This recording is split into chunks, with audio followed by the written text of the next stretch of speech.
বিসমিল্লাহির রহমানির রহিম। সুপ্রিয় শিক্ষার্থীরা, অনলাইন ক্লাসে তোমাদের স্বাগতম। আজকে আমরা জীববিজ্ঞান দ্বিতীয় পত্রের 11 অধ্যায়ে জিনতত্ত্ব বিবর্তন এই অধ্যায়ে যে মেন্ডেলের সূত্র নিয়ে আমরা আলোচনা করেছিলাম। তো মেন্ডেলের প্রথম সূত্রের আলোচনায় আমরা বলেছিলাম যে এইখানে 3টি ব্যতিক্রম রয়েছে তোমাদের এসএসসি লেভেলে। তো আজকে আমরা 3 নাম্বার ব্যতিক্রমটা নিয়ে আলোচনা করব। 3 নাম্বার আলোচনাটা ব্যতিক্রমটা লিথাল জিন।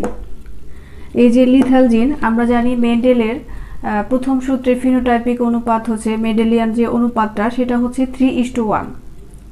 তো এই যে লিথাল জিনের কারণে মেন্ডেলের এই যে সূত্রের যেটা মেন্ডেলস লটা অনুসরণ করবে না, সেই ক্ষেত্রে অনুসরণ না করার কারণে এই লিথাল জিনের প্রভাবে 3:1 হয়ে যাবে 2:1। তাহলে আমরা এখন লিথাল জিনের সংজ্ঞায় আসি। তোমরা লিথাল জিনের সংজ্ঞায় খেয়াল করো যে লিথাল জিন হলো সেই সমস্ত জিন যারা হোমোজাইগাস অবস্থায় সংশ্লিষ্ট জীবের মৃত্যু ঘটায়। তো সংশ্লিষ্ট জীবের মৃত্যু ঘটায় কোনো জিনের মিউটেশনের সময় সংশ্লেষিত প্রোটিনটি যদি দেখা যায় যে ওই জিনের জন্য অপরিহার্য, তো কিন্তু সেই সংশ্লেষিত প্রোটিনটি নিষ্ক্রিয়। তো তার এই নিষ্ক্রিয়তার কারণে সেই জিনটির মৃত্যু হয়ে যায়। তো সেই জিনটির মৃত্যু হয়, কিন্তু যে জিনটার যে মৃত্যু হলো, তো এর যে একটা কারণ, সেই কারণটা এই লিথাল জিন। তো যে সমস্ত জিনের কারণে এই যে জিনটির মৃত্যু হয় সেটাকে আমরা বলবো লিথাল জিন বা ঘাতক জিন বা মারণ জিন। তো আমরা তাহলে দেখি এটা কে আবিষ্কার করলেন প্রথম। তো ফরাসি জিনতত্ত্ববিদ কুনো 1905 সালে ইঁদুরের গায়ের বর্ণের উপর লিথাল জিনের প্রভাব লক্ষ্য করেন। উনি লক্ষ্য করেন যে দুইটি হলুদ বর্ণের ইঁদুরের সঙ্গে সংকরায়ন বা ক্রস ঘটানোর ফলে সবসময় দেখা যায় 2:1 অনুপাতে হলুদ এবং মেটে বর্ণের ইঁদুর পাওয়া যাচ্ছে। এই যে হলুদ এবং মেটে বর্ণের ইঁদুর পাওয়া যায়, পরবর্তীতে আবার বিভিন্ন বিজ্ঞানীরা এটার উপর গবেষণা করেন এবং গবেষণা করে ওনারা একই ফলে উপনীত হন যে একই একটা রেজাল্ট পান। সেটা যে সবসময় দেখা যায় যে 25% ইঁদুর ভ্রূণ অবস্থায় মারা যায়, আর তার মধ্যে বাকি যে 75%, সেই 75%-এর মধ্যে 75%-এর মধ্যে 2:1 অনুপাতে হলুদ এবং মেটে বর্ণের ইঁদুর পাওয়া যায়। তাহলে আমরা এই যে লিথাল জিন বা ঘাতক জিন বা মারণ জিন যেটাই বলি না কেন, এর জিনতাত্ত্বিক ব্যাখ্যায় আমরা চলে আসি। তো জিনতাত্ত্বিক ব্যাখ্যায় তো আমরা ইঁদুরের গায়ের যে হলুদ বর্ণের, আমরা বলেছি যে হলুদ এবং মেটে বর্ণের যে ইঁদুর পাওয়া যায়, তো এদের উপরে আসলে লিথাল জিনের যেহেতু প্রভাবটা লক্ষ্য করেছিলেন, তাহলে আমরা ইঁদুরের গায়ের হলুদ বর্ণের লোমের জন্য দায়ী জিন ধরবো ওয়াই, যেটা প্রকট, তার বর্ণের জন্য প্রকট।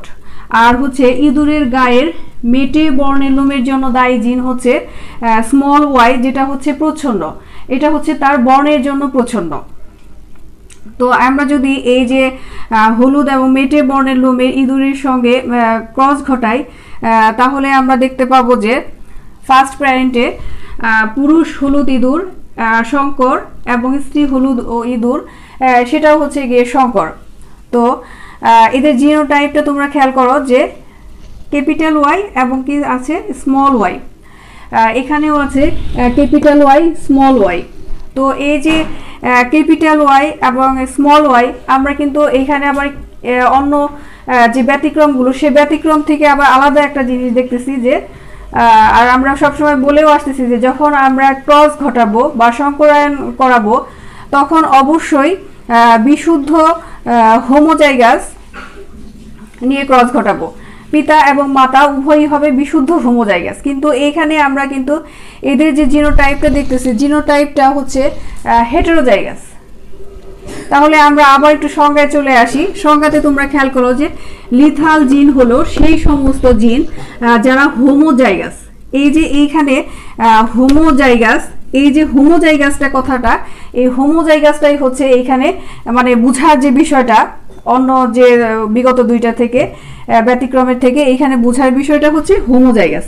তো তোমরা খেয়াল করো যে আমরা বিগত যে প্যারেন্টগুলো নিয়েছি সেখানে এখানে এটা ছিল যে হোমোজাইগাস অবস্থায়। আমরা এটাও জানি যে বিশুদ্ধ হোমোজাইগাস পিতা এবং মাতার মধ্যে ক্রস ঘটানো হবে, কিন্তু এখানে আমরা হেটেরোজাইগাস নিচ্ছি। কারণ কি দেখো, এই যে যখন হোমোজাইগাস অবস্থায় সংশ্লিষ্ট জীবের মৃত্যু ঘটবে, তার মানে হচ্ছে জিনটা অবশ্যই প্রকট নয়। তো এই যে লিথাল জিনটা তার মানে প্রকট নয়, কারণ সে যদি প্রকট হয় তাহলে এখানে তোমরা খেয়াল করো যে হলুদ বর্ণের ইঁদুরের জন্য আমরা প্রকট নিয়েছি, লোমের প্রকট জিন নিয়েছি ওয়াই। আর সে যদি প্রকট হয় তাহলে তাদের জিনোটাইপটা এরকম হতে পারে, হোমোজাইগাস অবস্থা এরকম হবে, আর হচ্ছে হেটেরোজাইগাস অবস্থায় এরকম হবে। তো হোমোজাইগাস এবং হেটেরোজাইগাস এই দুইটা বিষয়ই খেয়াল করো যে হোমোজাইগাস অবস্থায় যদি তার জিনটা যদি প্রকট হয় তাহলে জীবটার অবশ্যই মৃত্যু ঘটবে, এবং কি হেটেরোজাইগাস অবস্থায় জিনটা যদি প্রকট হয় তাহলে জিনটার অবশ্যই মৃত্যু ঘটবে। কিন্তু আমাদের যে হেটেরোজাইগাস অবস্থায় জিনটার কিন্তু মৃত্যু হচ্ছে না, সে হচ্ছে ক্যারিয়ার হিসেবে এখানে কাজ করছে। তার মানে কি হেটেরোজাইগাস অবস্থায় সে ক্যারিয়ার হিসেবে কাজ করছে, আর হোমোজাইগাস অবস্থায় জীবটার মৃত্যু ঘটছে। তার মানে হচ্ছে জিনটা অবশ্যই প্রকট নয়, প্রচ্ছন্ন। তো শিক্ষার্থীরা তোমরা বিষয়টা খুব ভালো করে বোঝার চেষ্টা করো যে জিনটা, যে লিথাল জিনটা সে প্রকট নয়, সে হচ্ছে প্রচ্ছন্ন। কারণ হচ্ছে এই যে যদি হচ্ছে প্রকট হয় তাহলে প্রকট অবস্থায়, হোমোজাইগাস অবস্থায় এবং হেটেরোজাইগাস অবস্থায় উভয় অবস্থায় জীবটার মৃত্যু হবে। যদি তাই হয় তাহলে দেখা যাবে যে প্রকৃতিতে এক সময় হচ্ছে যে এই যে লিথাল জিন বা মারণ জিন সেটা প্রকৃতি থেকে বিলুপ্ত হয়ে যাবে, কিন্তু তা কিন্তু আমরা দেখতেছি না। আমরা দেখছি যে মানুষ সহ এবং অন্যান্য অনেক প্রাণীতে এই যে লিথাল জিন বা ঘাতক জিন রয়েছে। অর্থাৎ এটা প্রকট নয়, এটা হোমোজাইগাস অবস্থায় কেবল তার কার্যকারিতাটা, তার প্রভাবটা খাটাতে পারে। আর হেটেরোজাইগাস অবস্থায় সে শুধু ক্যারিয়ার হিসেবে বা বাহক হিসেবে জীবিত থাকে। তাহলে আমরা এখন সংকরায়নটা বুঝি। তো আমরা যে ধরেছি যে ইঁদুরের গায়ের হলুদ বর্ণের লোমের জন্য দায়ী জিন হচ্ছে ওয়াই, যেটা হচ্ছে প্রকট। এটা হচ্ছে প্রকট এই অর্থে যে এটা হচ্ছে বর্ণের ক্ষেত্রে প্রকট, কিন্তু তার জীবন মৃত্যুর ক্ষেত্রে এটা প্রকট নয়। তো আমরা তাহলে সংকরায়নে চলে যাই। এটা হচ্ছে ফার্স্ট প্যারেন্টে হচ্ছে পুরুষ হলুদ ইঁদুর শঙ্কর, অবশ্যই আমাদেরকে এখানে হেটেরোজাইগাস নিতে হবে। আর হচ্ছে স্ত্রী হলুদ ইঁদুর শঙ্কর, অবশ্যই এটা হেটেরোজাইগাস, কারণ হোমোজাইগাস অবস্থায় জীবটির মৃত্যু ঘটে।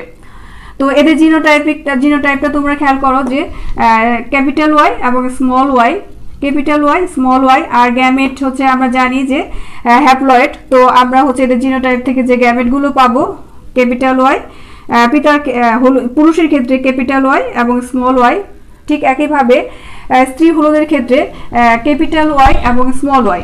তো আমরা একটা শিক্ষার্থীরা তাহলে খেয়াল করো, চেকার বোর্ডের মাধ্যমে আমরা এদের সংকরায়নটা খেয়াল করি। তো এখানে আমরা নিয়েছি পুরুষ হলুদ ইঁদুর, তাদের গ্যামেট হচ্ছে ওয়াই, ক্যাপিটাল ওয়াই এবং স্মল ওয়াই, এবং স্ত্রীর ক্ষেত্রে আমরা হচ্ছে নিয়েছি যেটা হচ্ছে ক্যাপিটাল ওয়াই এবং স্মল ওয়াই। তো সংকরটা তোমরা খেয়াল করো যে এইখানে স্ত্রীর গ্যামেটের সাথে পুরুষের এই গ্যামেটের হচ্ছে গিয়ে ক্রস ঘটবে, স্ত্রীর এই গ্যামেটের সাথে পুরুষের ওই স্মল ওয়াইটার সংকরায়ন ঘটবে। আবার ঠিক একইভাবে স্ত্রীর এই ওয়াইয়ের সঙ্গে পুরুষের এই ওয়াইয়ের সংকরায়ন ঘটবে, স্ত্রীর এই ওয়াইয়ের সাথে স্মল ওয়াইয়ের সাথে ওই স্মল ওয়াইয়ের সংকর ঘটবে। তাহলে আমরা এখন জিনোটাইপিক অবস্থাটা দেখতেছি যে এইখানে হচ্ছে ওয়াই এবং ওয়াই দুইটাই হচ্ছে ক্যাপিটাল ওয়াই, তার মানে হচ্ছে লিথাল জিনটা এইখানে হোমোজাইগাস অবস্থায় আছে। হোমোজাইগাস অবস্থায় যখন থাকবে তখন সেই জীবটার মৃত্যু ঘটবে। আর তারপরে আমরা দেখতেছি যে জিনোটাইপিক অবস্থা ক্যাপিটাল ওয়াই এবং স্মল ওয়াই, এটা হচ্ছে হলুদ বর্ণের, কারণ হচ্ছে বর্ণের জন্য প্রকট হচ্ছে ক্যাপিটাল ওয়াই। আর হচ্ছে 3 নাম্বারটা সেটা হচ্ছে ক্যাপিটাল ওয়াই এবং স্মল ওয়াই, যেটা হেটেরোজাইগাস অবস্থায় আছে এবং বর্ণের জন্য প্রকট জিন হচ্ছে ক্যাপিটাল ওয়াই। তো হলুদ বর্ণের, এবং কি হচ্ছে লাস্ট যেটা সেটা হচ্ছে স্মল ওয়াই, যেটা হচ্ছে গিয়ে মেটে বর্ণের জন্য আমরা ধরেছিলাম যে ইঁদুরের গায়ে মেটে বর্ণের লোমের জন্য দায়ী জিন হচ্ছে ওয়াই। তো সেক্ষেত্রে তাহলে অবশ্যই এটা মেটে বর্ণের হবে। তাহলে এই যে জিনটা, এই যে জীবটা, এটার হচ্ছে মৃত্যু ঘটলো, তাহলে রইল হচ্ছে 2:, এদের অনুপাত দাঁড়ালো 2:1 অনুপাত। তাহলে আমরা 3:1 কেন পেলাম না, তোমরা বুঝতে পারছো যে হোমোজাইগাস অবস্থায় এই যে লিথাল জিনের উপস্থিতির কারণে জীবটার মৃত্যু ঘটে, যে কারণে আমাদের হচ্ছে 3:1 পরিবর্তিত হয়ে যায় 2:1। শিক্ষার্থীরা, তারপর লিথাল জিনের ব্যাপারে আরও কিছু গুরুত্বপূর্ণ ইনফরমেশন রয়েছে। ইনফরমেশনগুলো হচ্ছে যে এই যে লিথাল জিনের প্রভাবে জীবের বিভিন্ন ধরনের গুরুত্বপূর্ণ রোগ হয়ে থাকে, এগুলো আসলে বংশগত রোগ। যেমন হচ্ছে ক্রিপার মুরগি জন্ম নেয়, পা বিহীন বাছুর জন্ম নেয়। এছাড়া মানুষের আরও কিছু গুরুত্বপূর্ণ জটিল রোগ রয়েছে, যেমন হচ্ছে হিমোফিলিয়া, তারপরে জন্মগত ইকথিওসিস, থ্যালাসেমিয়া ইত্যাদি বিভিন্ন বংশগত রোগ রয়েছে, যেগুলো এই লিথাল জিনের প্রভাবে হয়ে থাকে। আর হচ্ছে কিছু এই যে লিথাল জিনের প্রভাবে দেখা যায় যে অনেক সময় জীব ভ্রূণেই মারা যাচ্ছে, আবার কিছু জীব কিছুটা সময় অতিবাহিত করে, অনেক সময় দেখা যায় যে সে বংশবৃদ্ধিও করে। এছাড়াও যদি হচ্ছে জীবটির যদি দেখা যায় যে কোনো জীব যদি এই লিথাল জিনের প্রভাবে কোনো জীব হচ্ছে 50%-এর বেশি মারা যাচ্ছে, তখন সেটাকে বলে সেমি লিথাল জিন। আর হচ্ছে যদি 50%-এর কম জীব মারা যায় এই জিনের প্রভাবে, তাহলে সেটাকে বলে সাব ভাইটাল লিথাল জিন। মানুষের দেহে যে থ্যালাসেমিয়া রোগ হয়, এই যে থ্যালাসেমিয়া রোগ, এটা হচ্ছে গিয়ে লিথাল জিনের একটি উৎকৃষ্ট উদাহরণ, যে এই থ্যালাসেমিয়াটা হচ্ছে গিয়ে প্রজন্ম থেকে প্রজন্মে প্রবাহিত হয়। তাহলে আমরা দেখি আরেকটা উদাহরণ হিসেবে থ্যালাসেমিয়া রোগটা কিভাবে সঞ্চারিত হচ্ছে প্রজন্ম থেকে প্রচারিত। তো এই যে থ্যালাসেমিয়া,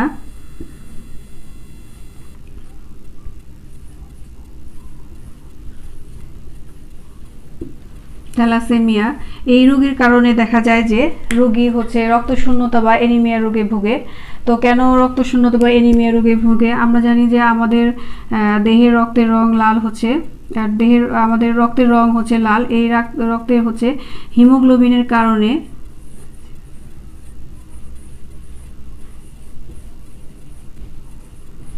এই রক্তের রং লাল হয়ে থাকে। তো আমরা এই যে হিমোগ্লোবিনের যে গ্লোবিন অংশটা রয়েছে, সেই গ্লোবিন অংশটা আসলে মূলত এক ধরনের প্রোটিন।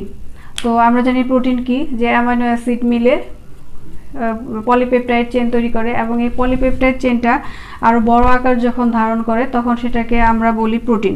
তো এইখানে হচ্ছে গ্লোবিন অংশে যে প্রোটিন রয়েছে আলফা এবং বিটা, এই যে লিথাল জিন, সেই লিথাল জিনের কারণে যে এইখানে যে বিটা প্রোটিনটা আছে, সেই বিটা প্রোটিনটাকে হচ্ছে উৎপন্ন হতে দেয় না। তো এই যে জিনটা হচ্ছে বিটা জিনটাকে উৎপন্ন হতে দিচ্ছে না, এই কারণে হচ্ছে আমাদের দেহে হিমোগ্লোবিন উৎপাদনটা ব্যাহত হচ্ছে, আর যার কারণেই হচ্ছে রোগীরা হচ্ছে রক্তশূন্যতা বা অ্যানিমিয়া রোগে ভোগে। এই যে রক্তশূন্যতা বা অ্যানিমিয়া এমন একটা পর্যায়ে একসময় চলে আসে যে তাকে রোগীকে বাইরে থেকে রক্ত দিতে হয়।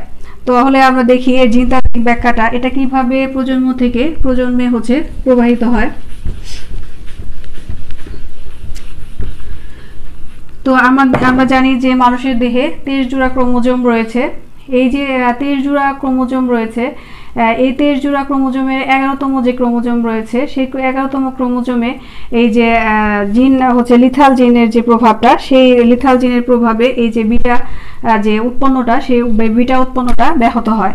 তাহলে আমরা চলে যাই যে যদি আমরা ধরি যে এখানে যে জিনোটাইপিক অবস্থাটা, যে ক্লিয়ার, আমরা জানি যে লিথাল জিনটা হোমোজাইগাস অবস্থায় তার প্রভাবটা, অর্থাৎ তার যে আচরণটা সে পুরোপুরি প্রকাশ করতে পারে, আর হেটেরোজাইগাস অবস্থায় সে ক্যারিয়ার বা বাহক হিসেবে কাজ করে। তাহলে অবশ্যই আমরা এখানে যে লিথাল জিনটা, সেই জিনটা আমরা এখানে টি এবং ছোট হাতের স্মল টি দিয়ে প্রকাশ করছি, আর হচ্ছে গিয়ে আর কি বলে এর যে আরেকটা প্রোটিন, সেই প্রোটিন অংশটাকে আমরা ক্যাপিটাল লেটার দিয়ে প্রকাশ করতেছি, জিনটাকে প্রকাশ করতেছি। তো এইখানে সুস্থ যে জিনটা সেটা হচ্ছে টি, আর হচ্ছে যে লিথাল জিনটা রয়েছে সেটা হচ্ছে ক্যাপিটাল টি এবং স্মল টি। তো পিতা যদি আমরা ধরি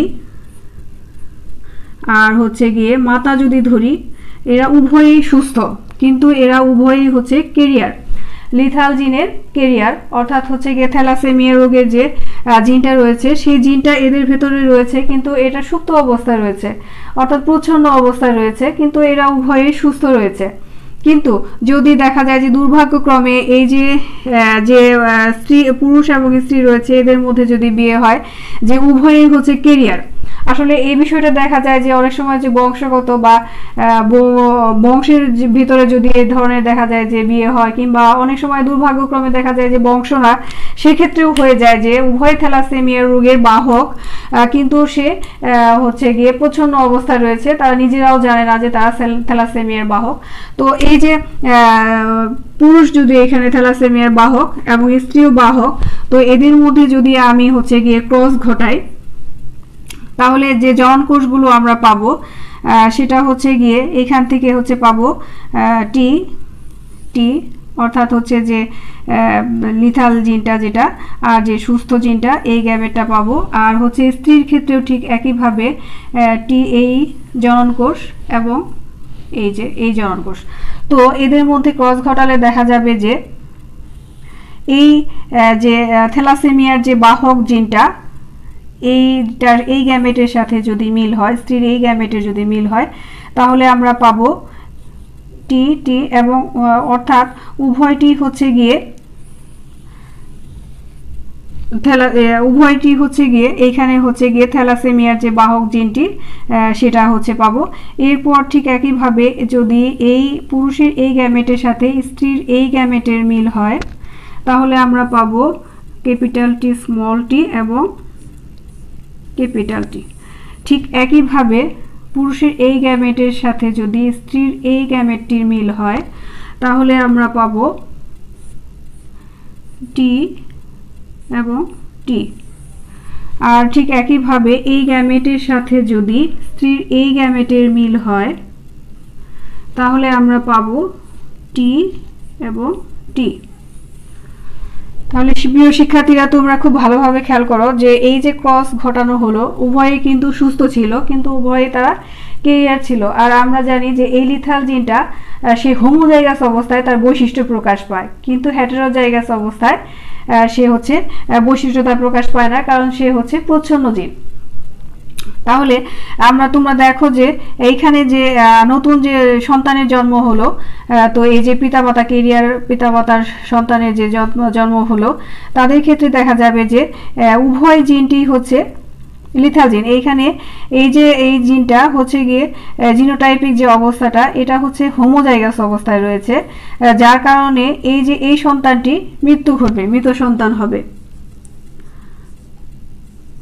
আর এইখানে এরা এই দুই সন্তান হচ্ছে উভয়ই হচ্ছে ক্যারিয়ার হবে, আর এটি হচ্ছে সুস্থ হবে।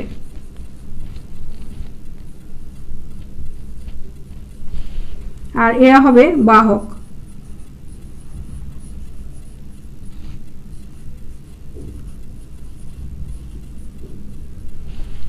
তাহলে আমরা দেখতে পাচ্ছি যে এইখানে চারটি সন্তানের মধ্যে একটি সন্তান হচ্ছে মৃত হবে, আর বাকি যে তিনটি সন্তান তারা হচ্ছে দুইজন বাহক হবে আর একজন হবে সুস্থ। অর্থাৎ এই যে আবার হচ্ছে আমরা যেটা প্রমাণ করলাম যে এইখানে 2:1 হবে, 3:1 না হয়ে। তাহলে শিক্ষার্থীরা, তোমরা হচ্ছে লিথাল জিন সম্পর্কে আশা করি বিষয়টা, লিথাল জিনের পুরো বিষয়টা তোমাদের ক্লিয়ার হয়ে গেছে। তো শিক্ষার্থীরা, তোমরা ভালো থেকো, সুস্থ থেকো। ধন্যবাদ সবাইকে।